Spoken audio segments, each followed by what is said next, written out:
Di kaki pegunungan Garut yang sejuk, terhampar sebuah desa yang sangat subur. Sawah-sawah hijau membentang luas, memberikan kehidupan bagi warganya. Di tengah desa itu, berdirilah rumah paling megah, milik seorang janda kaya raya bernama Nyi Endit. Kekayaannya sungguh luar biasa. Lumbung padinya selalu penuh, bahkan saat yang lain kekurangan. Perhiasannya berkilauan dan hartanya tak terhitung jumlahnya. Tapi sayangnya, kekayaan itu tidak diimbangi dengan kebaikan hati. Hati Nyi Endit keras seperti batu. Ia sangat kikir dan tidak pernah mau menolong sesama. Setiap hari, para petani bekerja keras di sawah, menanam padi dengan cucuran keringat. Mereka berharap panen akan membawa kemakmuran. Namun, alam tak selalu bersahabat. Suatu ketika, musim paceklik yang panjang datang melanda. Sawah-sawah mengering, dan lumbung padi warga pun mulai kosong. Kelaparan mulai menghantui desa. Anak-anak menangis karena perut yang lapar, dan para orang tua hanya bisa pasrah. Satu-satunya harapan mereka adalah Nyi Endit, yang lumbungnya masih melimpah ruah. Warga desa berbondong-bondong datang ke rumah Nyi Endit. Mereka mengetuk pintunya dengan penuh harap, memohon sedikit beras untuk menyambung hidup. Tapi apa yang mereka dapatkan? Nyi Endit keluar dengan wajah angkuh, mencaci maki mereka dan menuduh mereka pemalas. Dengan kejam, ia mengusir semua warga yang kelaparan itu tanpa memberikan sebutir beras pun. Warga pulang dengan hati hancur dan perut yang kosong. Sementara Nyi Endit kembali menikmati kekayaannya seorang diri. Suatu sore yang terik, seorang pengemis tua yang sangat renta berjalan tertiti-titi menuju rumah Nyi Endit. Pakaiannya compang-camping, tubuhnya kurus kering, dan langkahnya begitu lemah, seakan mau rubuh. Dengan sisa tenaganya, ia mengulurkan tangannya yang gemetar, hanya berharap belas kasihan dan sesuap nasi untuk mengganjal perut.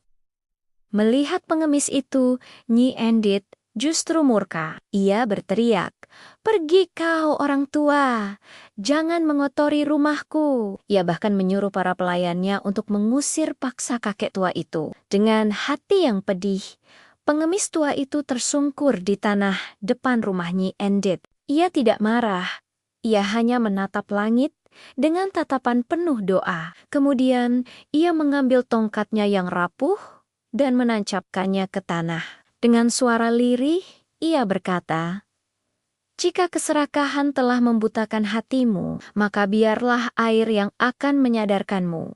Setelah berkata begitu, ia mencabut tongkatnya dari tanah. Ajaib, dari lubang bekas tancapan tongkat itu, memancarlah air yang sangat deras. Langit yang tadinya cerah, seketika berubah menjadi gelap. Awan hitam pekat menggantung, petir menyambar-nyambar, dan hujan turun begitu lebatnya. Air yang memancar dari tanah semakin besar, seperti sungai yang mengamuk. Air itu dengan cepat menggenangi halaman rumah Nyi Endit.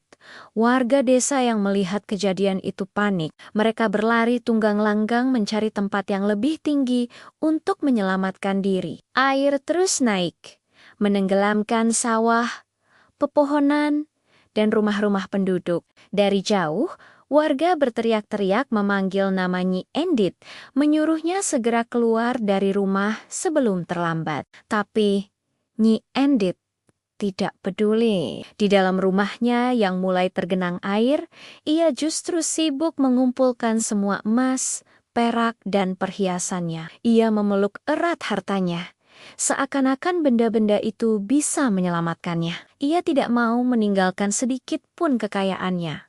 Air terus naik dengan cepat. Pintu rumahnya sudah tak bisa dibuka lagi karena tekanan air. Dalam sekejap, rumah megah itu pun lenyap, ditelan oleh air bah bersama Nyi Endit dan seluruh harta bendanya yang serakah.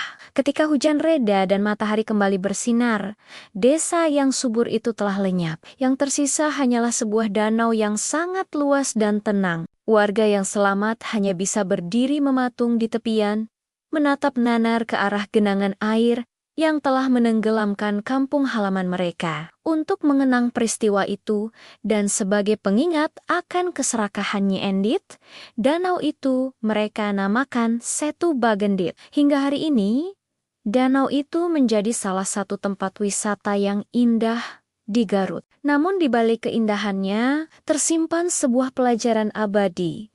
Harta sebanyak apapun tidak akan ada artinya jika kita tidak memiliki kebaikan hati untuk berbagi. Terima kasih sudah menonton cerita rakyat dari Jawa Barat ini. Jangan lupa untuk like, komen, dan subscribe agar kamu tidak ketinggalan cerita-cerita menarik lainnya dari seluruh Nusantara. Sampai jumpa di video berikutnya.